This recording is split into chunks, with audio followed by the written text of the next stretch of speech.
I'd like to ask the Minister for Policy and Reform, further to the Tynwald Policy Decision 27/17, what work has been undertaken to further investigate the potential use of electronic voting systems and online voting? Minister for Policy and Reform, Mr Thomas, to reply. Thank you, Mr President, and to the questioner. The Cabinet Office is continuing to investigate the feasibility of introducing electronic and online voting systems for elections in the Isle of Man. Officers remain in contact with other electoral jurisdictions and organisations to keep pace with developments in this area. The concept of online voting is attractive in terms of convenience for electors, and it has potential perhaps even probably to increase some voter turnout. Similarly, the use of electronic voting machines at polling stations, enabling the touchscreen selection of candidates, could help to streamline processes and speed up election counts. Advances in blockchain-based mobile voting are also being monitored as part of the ongoing assessment of electoral technology. While there are benefits, however, the use of electronic voting systems presents a number of significant challenges and concerns in respect of security, privacy, secrecy and cost. John Turner, the former Chief Executive of the Association of Electoral Administrators, looked at this issue during his review of the Isle of Man's electoral legislation. He states that the current trend is to move away from electronic voting systems for statutory elections because of security and integrity concerns and those relating to cyber interference from outside agencies. The Cabinet Office is committed to embracing digital technology to improve engagement and delivery of public services, and the door remains open in terms of the future use of e-voting systems. However, on the balance of evidence available at this time, it is not considered an appropriate or cost-effective option for the Isle of Man in 2021. The situation will remain under review, and the Cabinet Office will report to Tynwald in future should any proposed new systems be recommended for trial. Supplementary question, Mr Hooper. Yes, thank you, Mr President. I'd like to thank the Minister for that quite long answer. I'm not really sure it answered the question that I was trying to ask. I appreciate the Minister has identified pros and cons with these systems. My concern is that in 2017, Tynwald made a decision that these systems should be further investigated.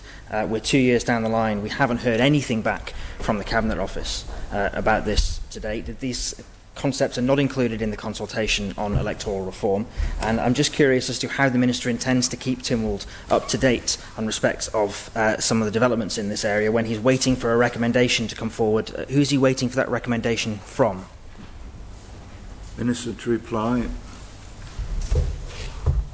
Thank you, Mr President. I thought, in fact, in a relatively brief answer, we summarised lots of alternatives for lots of different ways of using technology in elections processes, and I came to the conclusion that in 2021 the balance of evidence suggests, and it's been decided, that because of the cost effectiveness of this option and the appropriateness of the option, we won't be using elections, but we'll keep the situation under review.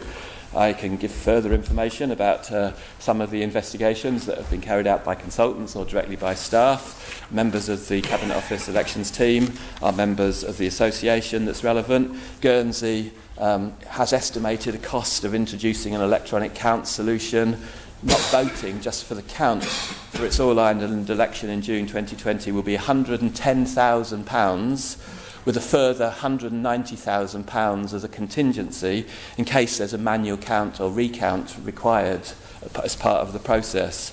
In Belgium, Norway, the Netherlands, Ireland, Germany and the United Kingdom, projects for electronic voting have either been abandoned or cancelled or postponed because of issues to do with reliability, security, verification, audit trails and costs. In Estonia, there is greater use of e-voting systems, but they have a fundamental difference to citizen database. They have a citizen database in Estonia. They have national identity cards. We do not plan to have a citizen database and national ID cards. We have a sophisticated approach inside our smart service framework, which is our current focus, and I'm working very much with the other honourable member from Ramsey, my friend in Cabinet Office, Dr Allinson, a lot of the time to actually approve Phase 1 and Phase 2 of the Smart Service Framework, which will not only deal with rolling data for statistical purposes and planning purposes, but it will also put in place sophisticated people based system relates to the electoral registration system. So with that, Mr President, I hope the Court is assured that the officers in Cabinet Office are keeping everything under review and could, in the future, at the right time, bring to the Isle of Man this sort of a technology-based approach. But for 2021, that will not happen. Our current focus is the Smart Service Framework and electoral registration and things like postal voting and improvements to polling stations to encourage electoral turnout. Supplementary question, Dr. Allinson. Thank you, Mr. President. I'd like to thank the Minister for his answer. Would he agree that one of the most fundamental principles of voting has to be trust in the system? And it's that lack of trust that has led some countries to discontinue various forms of electronic voting, as he has mentioned. Would he also agree that even in Estonia, which has a completely different system, only 31% of their voters vote online? And so if we're looking at ways of increasing voter registration and also increasing the number of people participating in parliamentary democracy, whilst electronic voting systems are attractive, they're not the only answer. And surely there are other ways of getting more people engaged in elections. Thank you. Reply, sir. Thank you, Mr. President. And that's a very helpful question because the facts about Estonia are true, as this Honourable Court would expect from the Honourable Questioner. Trust is absolutely vital, and to maximise turnout and to maximise engagement in the 2021 general election and any other elections that take place before and after then, we are doing all sorts of things from the Crown Office in Cabinet Office. So, for instance, we're putting new legislation in place which includes postal voting. We're looking to review the location number of polling stations. We're working with the Tynwald officers and presiding officers and others to have a campaign inside schools with using electronic means and also physical means to actually encourage participation. And as I mentioned in another place, ultimately trust is what turnout is all about, and it's trust in the value of the vote that's going to be cast, and that means that we've all got a responsibility in this Honourable Court, except for those who are not facing general election, to actually go out there and engage in terms of policies in respect of the 2021 general election, whether it be held on the 2nd or the 4th Thursday in September. Supplementary question, Mr. Hooper. Thank you very much, Mr. President. I'd just like to ask the Minister, part of his current plans with respect to electoral registration is to allow people to register on the electoral register online, as they can currently.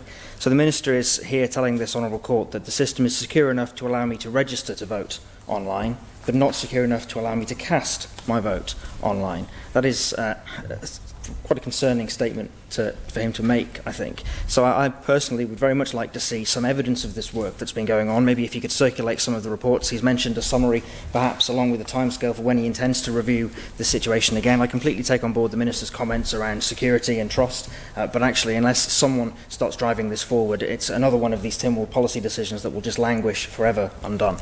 Reply, sir. Thank you. And as always, the Honourable Questioner makes very good points, Mr. President, into this Honourable Court. It's perfectly reasonable to require a briefing to be circulated on providing more details of some of the investigation and the research, firstly. And secondly, there is the point that we are actually working with GTS to make registration ever more available electronically, and there are concerns of security and privacy which we are constantly managing, but there are differences, if only in nuance, between the more dynamic process of voting and the slightly less dynamic process of registration, which is done by a different timescale. So it's a very valuable point that the Honourable Questioner has made, and it's something that we need to be very assured with. And immediately after sitting down, I'm sure Dr. Allinson will be straight onto it. Honourable Member Mr. Shimmons. No. Honourable Member Mr. Cretney.